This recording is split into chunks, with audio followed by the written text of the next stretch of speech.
Ah, ce bruit. Vous le connaissez sûrement. Il peut résonner à des kilomètres à la ronde et pourtant il est souvent très difficile de voir l'insecte qui le produit. C'est le chant des cigales.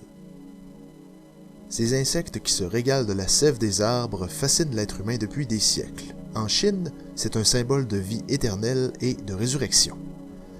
Elle représente aussi l'insouciance dans la culture européenne. Par exemple, dans la célèbre fable La cigale et la fourmi.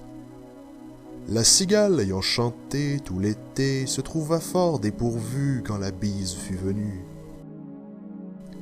Les cigales, c'est plus de 1300 espèces décrites, et bien sûr beaucoup d'autres encore inconnues. La famille des Cicadidés fait partie des hémiptères. Les cigales ont donc pour cousins les pucerons et les punaises, entre autres. Ce sont des insectes à métamorphose complète, ce qui veut dire donc un stade larvaire, un stade nymphal, et finalement l'insecte adulte. La cigale sera sous terre en tant que larve pour la majeure partie de sa vie, n'en sortant que le moment venu à l'état de nymphe. Elle grimpera sur un arbre et émergera en tant qu'adulte, laissant sécher ses ailes avant de grimper vers la cime des arbres pour vivre environ 1 mois et demi. Le développement de la cigale est reconnu pour prendre plusieurs années par contre. Chez Magicicada septendecime, par exemple, une très belle cigale américaine, l'insecte adulte peut émerger après 17 ans. Wow, attends une minute là. 17 ans de croissance pour ensuite vivre 1 mois et demi? Ouais! D'ailleurs, présentement, dans plusieurs régions des États-Unis, c'est la fin de l'un de ces cycles de 17 ans. Les adultes doivent donc émerger par centaines, sinon milliers. Ah, et aussi, une seule femelle, une fois fécondée, peut pondre 800 œufs. Fait qu'admettons qu'on a 1000 cigales. Sur 1000 cigales, il y a peut-être 500 femelles, on va mettre des chiffrons. 500 femelles qui pondent 800 œufs, ça fait du monde. C'est aussi l'un des seuls insectes à produire un son aussi fort. Son chant, si l'insecte est juste à côté de l'oreille d'un être humain, peut le rendre sourd. Jusqu'à 120 décibels dans tes oreilles! Mais contrairement aux grillons ou aux sauterelles, ce chant n'est pas produit par stridulation.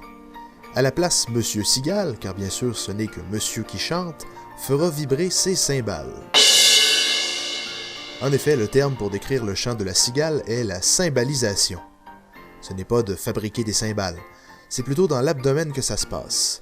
Ce dernier possède une chambre de résonance qui amplifie le son de ces cymbales qui sont en train de vibrer. Les cigales possèdent aussi des organes semblables à nos tympans qui peuvent détecter le son. Par contre, Monsieur Cigale, ne voulant pas se détruire les tympans, les désactive. Bref, il se bouche les oreilles avant de chanter. Chaque cigale possède son propre chant, qui est habituellement entendu pendant les heures les plus chaudes d'une journée d'été.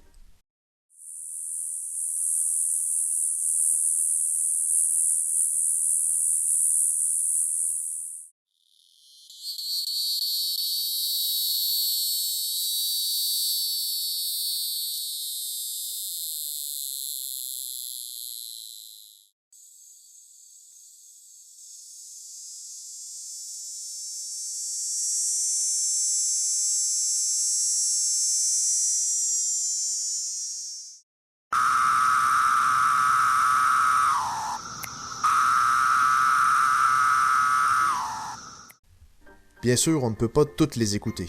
Certaines cigales chantent si aigu, si haut, que nos oreilles ne peuvent pas les entendre. Une maudite chance, imaginez la cacophonie que ça ferait. Tout plein de chants d'amour en même temps. Maintenant, côté survie, comment elles se débrouillent?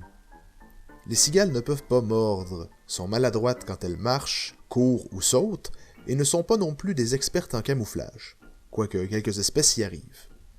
Alors comment échapper aux prédateurs? Certaines cigales s'envolent rapidement si dérangées, et n'oublions pas non plus qu'elles adorent résider au sommet des arbres, à la cime. Beaucoup de prédateurs sont au sol, ou presque. Il n'y a que les oiseaux, les chauves-souris et quelques insectes volants qui peuvent se rendre plus haut. D'autres utilisent des couleurs vives pour surprendre un prédateur. Wow! C'est rouge! Le temps que son assaillant réalise que c'est la couleur de l'insecte, eh bien, la cigale, elle, est déjà partie. YOLO! Mais ce n'est pas toujours suffisant. Voici donc pourquoi leur cycle de vie est si long. La majorité de leurs prédateurs, par exemple menthes religieuses, guêpes et araignées, ne vivent que quelques mois. Et puisque toutes les cigales émergent en même temps, il est impossible pour tous les prédateurs, aussi affamés soient-ils, de manger toutes ces cigales-là. Ainsi, les quelques centaines qui sont encore vivantes après le passage ou la mort des prédateurs peuvent se reproduire tranquillement. Netflix and chill?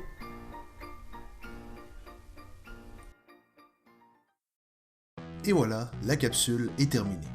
Si vous avez aimé cette vidéo, n'hésitez pas à vous abonner à cette chaîne, à partager la vidéo sur les réseaux sociaux, à appuyer sur le petit pouce vert et bien sûr à laisser vos commentaires. Je suis également sur Facebook, LinkedIn et j'ai un site web personnel qui contient de plus amples informations. Ici Simon qui vous dit merci de regarder Entomo et à la prochaine.